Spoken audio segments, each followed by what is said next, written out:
The Boy in the Striped Pajamas, Excerpt 2, by John Boyne. Yes, he said there was a job for me to do here.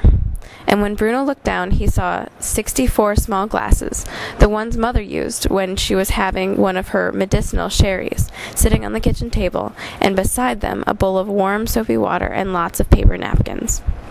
"What on earth are you doing?" asked Bruno. "They asked me to polish the glasses," said Shmuel. "They said they needed someone with tiny fingers." As if to prove something that Bruno already knew, he held out his hand, and Bruno couldn't help but notice that it was like the hand of the pretend skeleton that Herr Liszt had brought with him one day when they were studying human anatomy.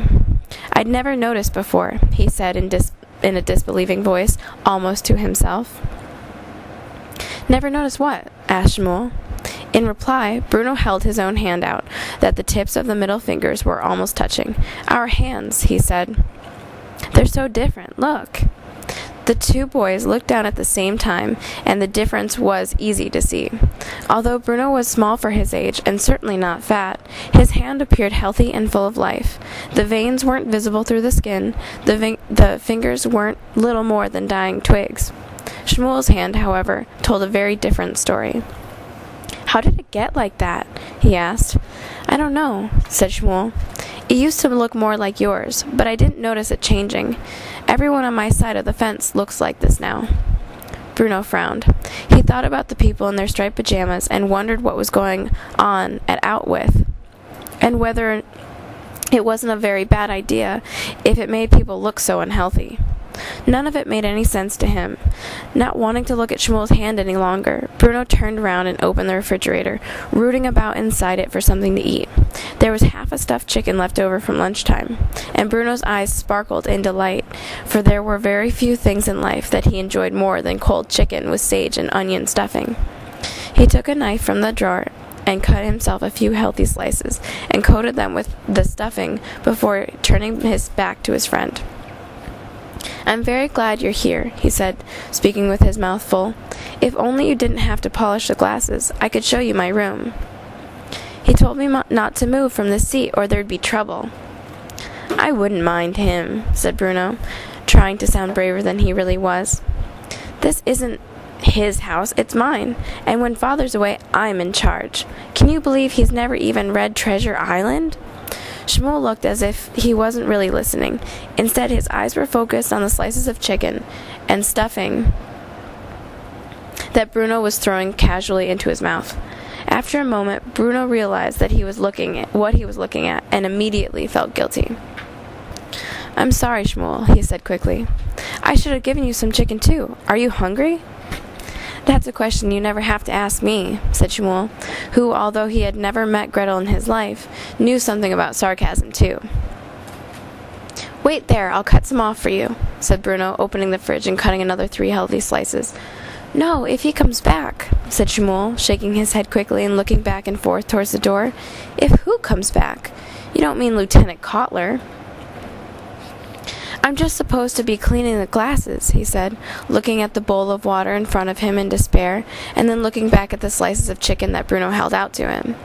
"He's not going to mind," said Bruno, who was confused by how anxious Shmuel seemed. "It's only food." "I can't," said Shmuel, shaking his head and looking as if he was going to cry. "He'll come back. I know he will," he continued, his sentences running quickly together. "I should have eaten them when you first offered them. Now it's too late. If I take them, he'll come in and—" "Shmuel, here," said Bruno, stepping forward and putting the 3 slices into his friend's hand. "Just eat them. There's lots left over for our tea.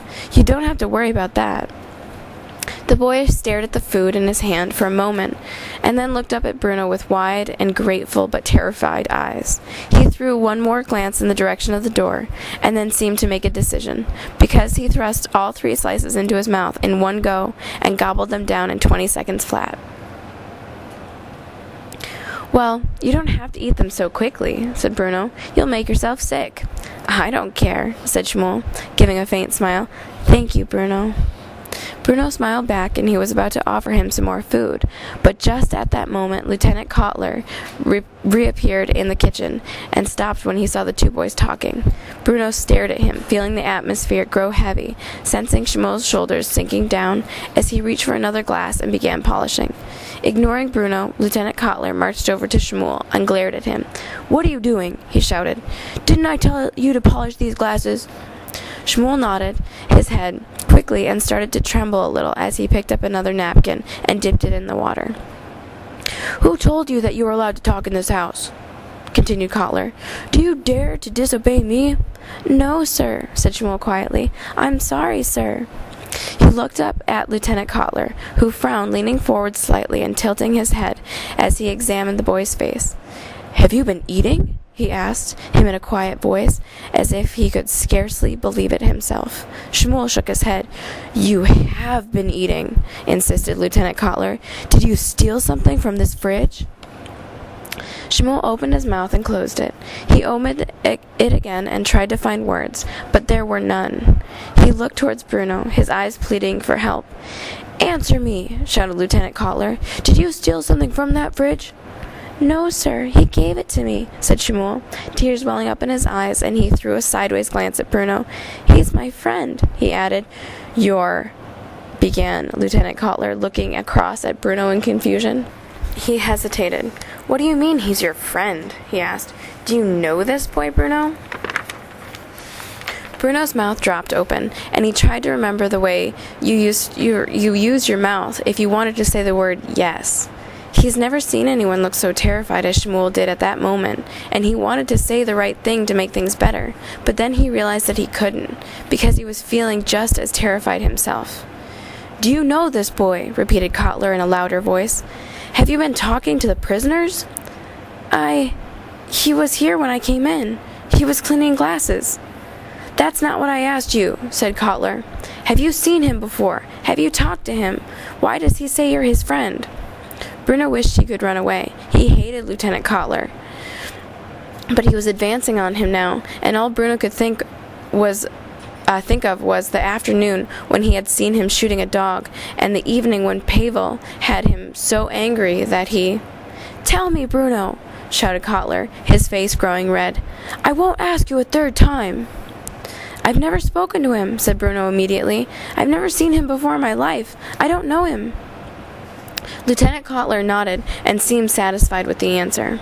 Very slowly he turned his head back to look at Shmuel, who wasn't crying anymore, merely staring at the floor and looking as if he was trying to convince his soul not to live inside his tiny body anymore, but to slip away and sail to the door and rise up into the sky, gliding through the clouds until it was very far away. "You will finish polishing all these glasses," said Lieutenant Kotler in a very quiet voice now, so quiet that Bruno almost couldn't hear him. It was as if all of his anger had just changed into something else, not quite the opposite, but something unexpected and dreadful. "And then I will come to collect you and bring you back to the camp, where we will have a discussion about what happens to boys who steal. This is understood, yes?" Shmuel nodded and picked up another napkin and started to polish another glass. Bruno watched as his fingers shook, and he knew that he was terrified of breaking one. His heart sank, but as much as he wanted to, he couldn't look away. "Come on, little man," said Lieutenant Kotler, coming towards Bruno now and putting an unfriendly arm around his shoulder. "You go to the living room and read your book and leave this little—" to finish his work. He used the same word he had used to Pavel when he had sent him to find the tire. Bruno nodded and turned round and left the kitchen without looking back. His stomach churned inside him, and he thought for a moment that he was going to be sick. He had never felt so ashamed in his life. He had never imagined that he could behave so cruelly. He wondered how a boy, who thought he was a good person really, could act in such a cowardly way towards a friend.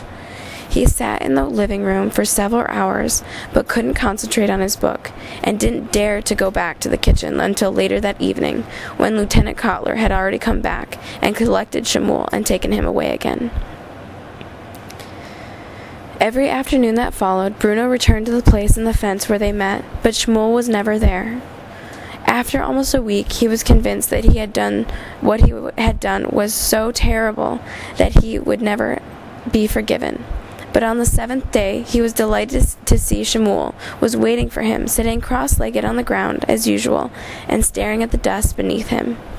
"Shmuel," he said, running towards him and sitting down, almost crying with relief and regret. "I am so sorry, Shmuel. I don't know why I did it. Say you'll forgive me." "It's all right," said Shmuel, looking up at him now. There was a lot of bruising on his face, and Bruno grimaced, and for a moment he forgot about his apology. "What happened to you?" he asked, and then didn't wait for an answer. "Was it your bicycle? Because that happened to me back in Berlin a couple of years ago. I fell off when I was going too fast, and was black and blue for weeks. Does it hurt?" "I don't feel it anymore," said Shmuel. "It looks like it hurts." "I don't feel anything anymore," said Shmuel. "Well, I am sorry about last week. I hate that Lieutenant Kotler. He thinks he's in charge, but he isn't." He hesitated for a moment, not wanting to get sidetracked. He felt that he should say it one more time, and really mean it. "I'm very sorry, Shmuel." He said it in a clear voice. "I can't believe I didn't tell him the truth. I've never let a friend down like that before. Shmuel, I'm ashamed of myself." And when he said that, Shmuel smiled and nodded, and Bruno knew that he was forgiven. And then Shmuel did something that he had never done before. He lifted the bottom of the fence up, like he did when Bruno brought him food. But this time he reached his hand out and held it there, waiting until Bruno did the same. And then the two boys shook hands and smiled at each other. It was the first time they had ever touched.